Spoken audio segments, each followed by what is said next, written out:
నమస్తే, నేను మీ జేకే. వెల్కమ్ టు హాసా టీవీ. ఆంధ్రప్రదేశ్లో అతి రద్దీగా ఉండేటువంటి జాతీయ రహదారి విజయవాడ మచిలీపట్నం జాతీయ రహదారి 65.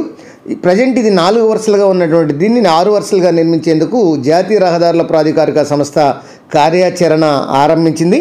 దానికి సంబంధించిన వివరాలను వీడియో ద్వారా వివరిస్తాను. వీడియో చివరి దాకా చూసి ఒక్క లైక్ ఇచ్చి మీ అభిప్రాయాన్ని కామెంట్ రూపంలో తెలియజేసి మా ఛానల్ని సబ్స్క్రైబ్ చేయండి ఫ్రెండ్స్. ఏపీలోని విజయవాడ మచిలీపట్నం నేషనల్ హైవే 65ను 6 వరుసలుగా విస్తరించేందుకు జాతీయ రహదారుల ప్రాధికారిక సంస్థ NHAI కార్యాచరణ అయితే ఆరంభించింది. జాతీయ రహదారులను నౌకాశ్రయాలకు అనుసంధానం చేసే ప్రాజెక్టులలో భాగంగా ఈ రహదారిని మచిలీపట్నం పోర్టు వరకు విస్తరించనున్నారు. ఇందుకోసం సమగ్ర ప్రాజెక్టు నివేదికను సిద్ధం చేస్తున్నారు. విజయవాడ నుంచి మచిలీపట్నం వరకు ఈ జాతీయ రహదారి 63 కిలోమీటర్ల మేర ఉంది. ఇందులో Amaravati outer ring road Kankipadu Uyyuru మధ్య చలవేంద్రపాలెం సమీపంలో క్రాస్ అవుతుంది. అక్కడి నుంచి మచిలీపట్నం వరకు 44 కిలోమీటర్ల మేర ప్రస్తుతం ఉన్న 4 వరుసల మార్గాన్ని ఈ యొక్క 6 వరుసలుగా విస్తరించనున్నారు. ఇక మచిలీపట్నం వద్ద ఒంగోలు కత్తిపూడి ఈ జాతీయ రహదారి 2 వరుసలతో ఉంది. ఇందులో మాచవరం రైస్ మిల్లు వరకు 4 కిలోమీటర్ల మేర 4 వరుసలుగా అభివృద్ధి చేయనున్నారు. ఇక మాచవరం రైస్ మిల్లు వద్ద నుంచి పోర్టు వరకు 3.7 కిలోమీటర్లు 4 వరుసలతో కొత్తగా రహదారిని అయితే నిర్మిస్తారు. వీటిలో 6 వరుసలుగా విస్తరించనున్నటువంటి 44 కిలోమీటర్లతో పాటు 3.7 కిలోమీటర్లు మేర 4 వరుసల హైవే నిర్మాణాన్ని ఈ NHAI అయితే చేపడుతుంది.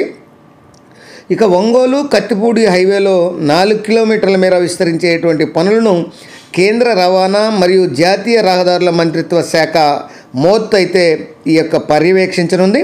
మొత్తంగా ఈ రహదారికి చెందినటువంటి DPR తయారీ బాధ్యత చైతన్య మరియు MS పార్కు JA సంస్థలకైతే అప్పగించడం అయితే జరిగింది. ఇక విజయవాడ మచిలీపట్నం వరకు ఉన్నటువంటి హైవేలో ఈ ORR క్రాస్ అయ్యే ప్రాంతం నుంచి మాత్రమే రహదారిని అయితే విస్తరించనున్నారు.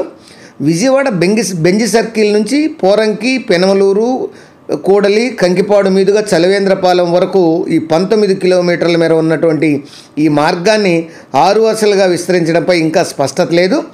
నగర పరిధిలో వాహన రద్దీ ఈ పరిధిలోనే అధికంగా ఉంటుంది. హైవే నుంచి పోర్టు కనెక్టివిటీకి ఈ NHAI అయితే ప్రాధాన్యత ఇస్తుందని అయితే అధికారులు అయితే చెప్తున్నారు. ఇందులో భాగంగానే ORR క్రాస్ అయ్యేటువంటి ప్రాంతం నుంచే పోర్టుకు అనుసంధానంపై ప్రభుత్వం దృష్టి పెట్టినట్లు అధికార వర్గాలు అయితే చెప్తున్నాయి. ఏది ఏమైనా ఈ యొక్క విజయవాడ నుంచి మచిలీపట్నం వరకు నేషనల్ హైవే 65ను 4 వరుసల నుంచి 6 వరుసలుగా తీర్చిదిద్దే యొక్క ప్రణాళిక రూపొందిస్తున్నారు దీన్ని అభివృద్ధి చేసేందుకు. అది ఫ్రెండ్స్, మరొక అంశంతో మళ్ళీ మీ ముందుంటాను ఫ్రెండ్స్. జై హింద్.